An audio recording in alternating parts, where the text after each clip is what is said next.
Allah itu kalau sudah ridho, nggak peduli sholat orang itu khusyuk nggak khusyuk, yang Allah pandang kalbunya. Maka orang yang ridho dalam taat, dia tidak pernah merasa GR, nggak pernah merasa taatnya itu sesuatu. Bagi dia, ya Rob, jika sholatku ini untuk mendapatkan ridhomu, tentu tidak mungkin. Kenapa? Sholatku tidak khusyuk. Terus bagaimana? Ya Allah, Engkau maha tahu isi hatiku, tolong tumbuhkan ridho dalam kalbuku. Maka ridho itu hadiah dari Allah Subhanahu wa ta'ala. Ini yang kita minta doa, Allahumma inna nas'alu ridhoaka wal. Jadi ridho itu minta. Kalau nggak minta nggak dikasih. Orang-orang sombong kan udah ngerasa GR aja dengan tahajudnya, Senin Kemisnya, apalagi pengajian-pengajiannya, udah merasa saya pasti tidak ya Allah. Nah ini hati-hati, talbisu iblis, apa istilahnya, guru ya, manipulasi iblis kalau diterjemahin secara bebas. Kita buat analog. Saya punya teman, punya murid, punya sahabat. Saya ridho kepada dia,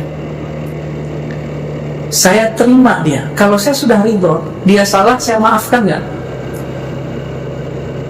Kita sayang sama anak kita salah, kita marah, tapi marahnya marah cinta, bukan marah benci.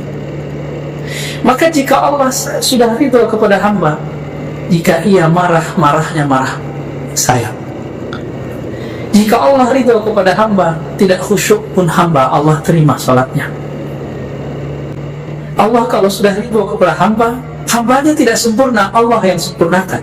Itulah makna radhiyallahu anhu wa radu'an. Jadi pada hakikatnya ridho itu dimulai dari Allah, baru kemudian bernatijah, berefek kepada zahir seseorang. Jadi setelah baca raditu billahi robba, amalkan ini juga setiap pagi dan sore. Allahumma inni as'aluka ridhaka wal jannah. As'alu ridhaka boleh, as'aluka ridhaka boleh ya? Itu harus diminta. Dan bagi saya itu wajib. Nggak minta ridho, mampus kita. Sholat kayak gini, baru takbir udah hilang kemana-mana ya. Ruku, tes aja deh ya. Saya nggak yakin sholat saya diterima Allah kalau ngandalin khusyuk. Padahal kata orang, saya ngaji tarekatnya lama Pak, ngaji hadisnya lama kata orang.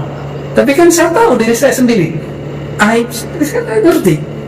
Orang aja yang bilang Abuya, Ustad, itu kan gelar manusia. Di hadapan Allah belum tentu gelar itu laku. Maka minta ridho. Inilah doa Al-Imam Abdul Hasan Asy-Syadzili. Ya Allah, jadikan aku orang yang Engkau cintai, yang Engkau ridhoi. Kalau Allah sudah cinta dan ridho, salat paling dicubit. Cubitnya gemes. Tahu gemes kan? Apa istilah kampungnya Pak? Nggak, galinggaman. Ya. Kosa katanya sepulang lagi Pak. Galinggaman. Itu jadi kalau makhluk pun bisa begitu, maka Allah aula bidzalik. Allah lebih sempurna daripada itu. Jadi Allah itu gemesnya lebih dahsyat daripada gemesnya seorang ayah ibu kepada anaknya, kekasih kepada kekasihnya. Allah jatuh cinta kepada Nabi Adam. Maka Nabi Adam, dibuatlah skenario Nabi Adam itu salah, tapi salahnya Nabi Adam itu benar. Kalau Nabi Adam tidak salah, kita nggak ngumpul malam ini ya, nggak ada pengajian beginian. Benar nggak?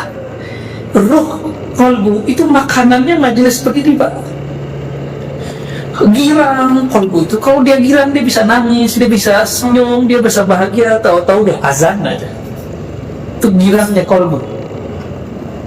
Jadi kalau kita pakai jamnya, jam dinding itu emang terasa lama. Tapi kalau pakai jam kolbu, yang lama terasa sebentar, yang sebentar terasa lama.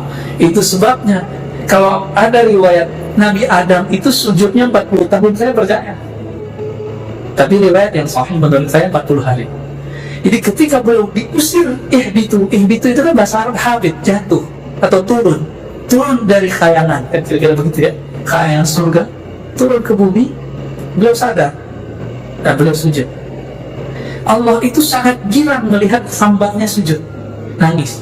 Maka disebutkan dalam banyak hadis Nabi yang dari hadis qudsi, wahai hambaku, jika engkau tidak merasa berdosa, aku akan datangkan hamba-hamba yang berdosa lalu mereka minta ampun kepada aku.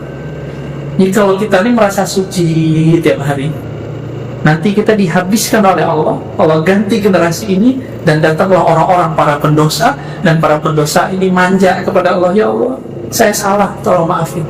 Pernah nggak melihat anak kita minta maaf kepada kita, atau teman, pasangan, kekasih, setelah dia mengaku salah, cinta berlebih? Saya ketemu naik Grab, dia cerita tentang istrinya yang melakukan kesalahan besar. Kalau kita mungkin kita bunuh kalau istri yang begitu. Istrinya minta maaf, dia nangis, istrinya nangis. Dia cerita kepada saya, Ustaz, saat itu cintaku kepada istriku bertambah setiap hari terus nambah. Jadi kadang-kadang orang itu mesti salah dulu baru jadi benar. Ya, alhamdulillah. Maka ridhonya orang yang taat tidak merasa suci, tidak merasa sempurna, merasakan bahwa ya Rabb, ini ibadah anugerah darimu. Ridhonya orang yang maksiat apa? Cepat kembali kepada Allah Subhanahu wa Ta'ala. Ya. Adakah di dunia ini sesuatu terjadi tidak dengan izin Allah? Ada nggak? Oke, ini bukan jebakan ya. Taat terjadi di dunia nggak? Maksiat terjadi di dunia? Semuanya izin Allah nggak? Ya. Namun yang Allah ridho yang mana? Taat yang mana? Maka taat terbagi dua. Ada taat zahir, ada taat batin. Kepala sujud, tapi hati angkuh, merasa diri paling nyunnah, paling ikut sunnah Nabi. Masuk gak? Gak masuk. Jadi selama kita ini sujud, ruku, lalu masih merasa diri paling alim, paling suci di antara orang yang lain, sama yang di samping aja, saya merasa lebih dikit, yang di samping udah gak ada terima sama Allah. Gawat gak Pak? Gawat. Kadang-kadang Allah melirik, ini ada pendosa nih sholat di ujung soft, gak kelihatan sama orang, bukan ustadz, bukan siapa-siapa, mungkin preman kali pendosa, tapi di kolbunya dia merasa, ya Allah, aku ini orang jahat ya, datang ke rumahmu ingin mengadu. Waktu dia sujud, dia nangis. Itu Allah lebih suka yang begitu.